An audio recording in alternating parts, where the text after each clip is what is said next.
Hey everyone, it's Simon here from High Plane Games. I hope you're all having a great day. And welcome to Citalis, a miniature city builder slash clicker slash... Well, it's not really a clicker, but it is to begin with.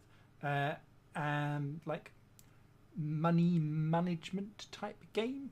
It's available on Steam. It first came out on early access late last year. I was given a review copy by the developer at that time, but I couldn't get the game to work.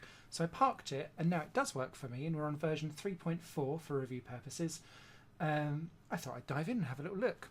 For me, it's a little mini time waster, but it's not something that I'd necessarily want to stick around with because there's a real distinct lack of an end goal with this game.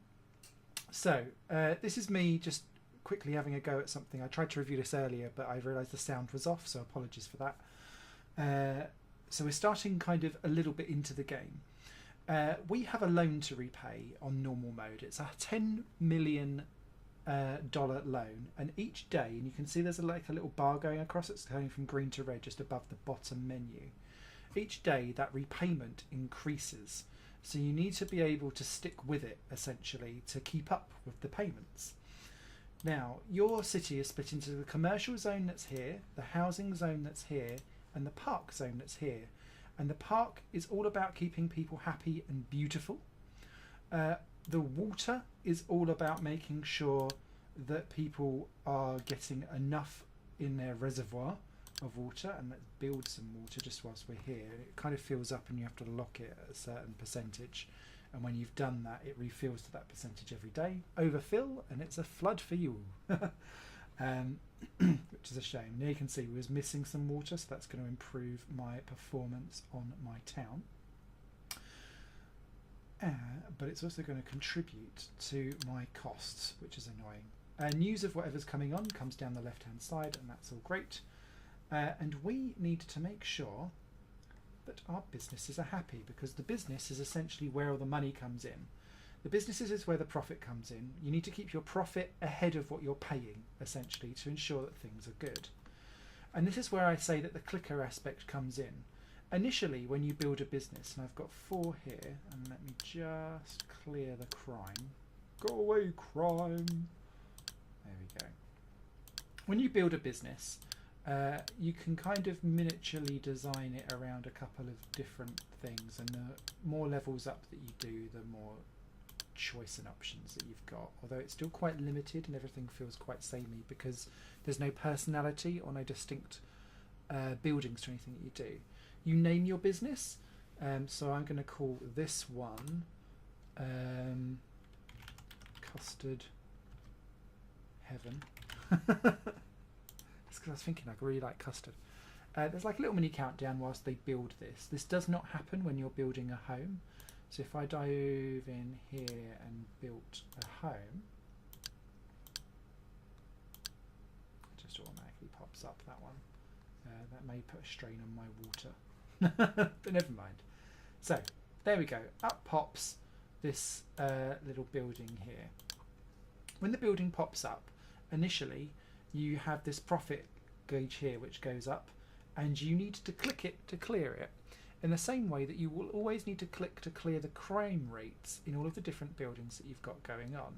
Now initially this is how you get your city off the ground, which is quite important because you need to be able to kind of click to maintain things. However, after a while you can then buy upgrades, and you can either improve the capacity, and you can see I've gone upper level, so extreme building going on there, and we'll go up another one as well just to make it ultra big. But what you can also do is use a credit card, and what that means is that the profit will reset itself now in future. I know I just clicked on it there. You can develop a cloud so that it's more IT happy, and we can increase its security so that the crime rate goes up slower. But as you can see, the more big businesses that come to town, people automatically want to do crime in that business zone. No one does crime at home, it is purely in the business area, so clearly everyone's dirty little fraudulence. And what you need to do is that whenever you're building anything in the commercial district, you need to hop back to your park, essentially, to keep making things pretty over here. So that could be gold. There we go. making nice little rows of trees. It could be putting in some fountains. It could be doing whatever you want it to do. But essentially, you want things to be pretty and nice. It's the name of the game. And what that does is basically improve people's happiness, which then reduces the crime rate, which allows you to then build more buildings, which will only have workers in them if you have houses for the workers to live in. And they'll only be able to sustain themselves if they've got enough water in the reservoirs which you have to fill. And that is the game in a nutshell, because what you're doing is making sure that you've got enough profit each day to stay ahead of these repayments, which you can see are now on 4,200 something. And so you're constantly in a scrape it battle to see how quickly you can upgrade things. And I'm kind of doing like a group upgrade, but can you see crime has already now stepped up? Happiness is going down because the crime is going up or down. So then you've got to dive across and think, right, I'm going to need to build something nice and pretty. So let's pop in a couple of beauty places. And we're also going to need to pop in another reservoir because we're running low on water, because I've basically chucked in so many people. I've been a bit careful. Cavalier here, because I've now got 2 reservoirs on the go. But this is essentially what then becomes like a micromanagey clicker, oh shit, go as fast as you can, because you need to stay ahead of what's going on. And let me lock that there. There we go. As close to 100 as possible. And there we go. The crime rate has gone back down again because we're not struggling for water. We're not in an ugly town that's full of no trees, and so on and so forth. And what you'll do over time is grow out each of these segments, and then up on the top you'll start to need more. So you'll need an extra commercial district, you'll then need some more housing, you'll need a new park, that kind of thing. And it just grows exponentially. And the issue of that, for me personally, is that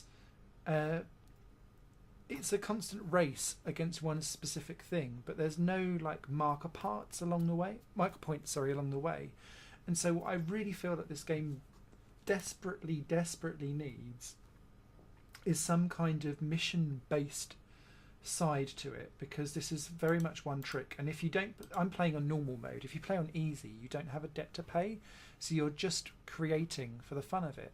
But once you've seen each of the designs of building, you're just going for more. And that's why I keep on wanting to put this almost like in a clicker mentality, because you're just constantly getting the same result, going around, but having to manage more and more. And that's not necessarily, in my personal opinion, what drives the game to be replayable. There needs to be something to anchor or something to keep you in this world. And for me, we've already seen everything this game has to offer already, in its current state at least. And so I don't even need to go into more housing or more this and more that. But yes, once I've repaid back maybe the 10 million, fabulous, I can keep going. But sadly, I will never probably do it, because I'm already, like, my interest is vaguely waning now, and I'm only 24 days in.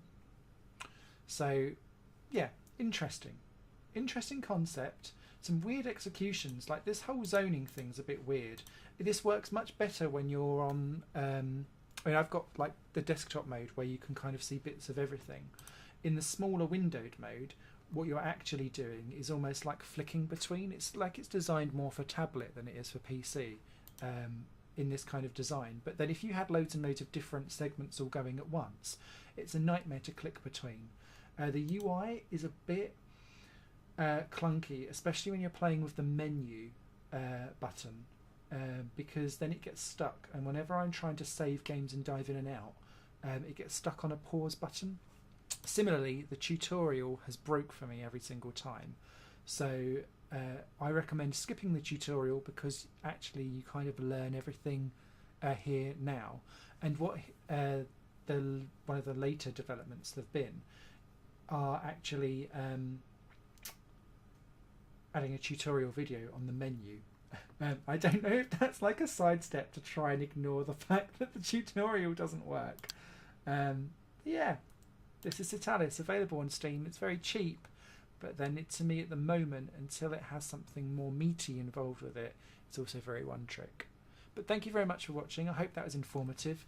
As always, there's a video every day here on Higher Plane Games. Thank you very much to the developer for sending that across. I hope that's useful for some thoughts and improvements of how to make this game an even better experience in the future for gamers to enjoy. If you like what I do, please do subscribe and say hello. And if you really love what I do, I also have a Patreon where you can support independent content creators like myself. Doodle pips. Bye for now. Do do do do do do. Wow.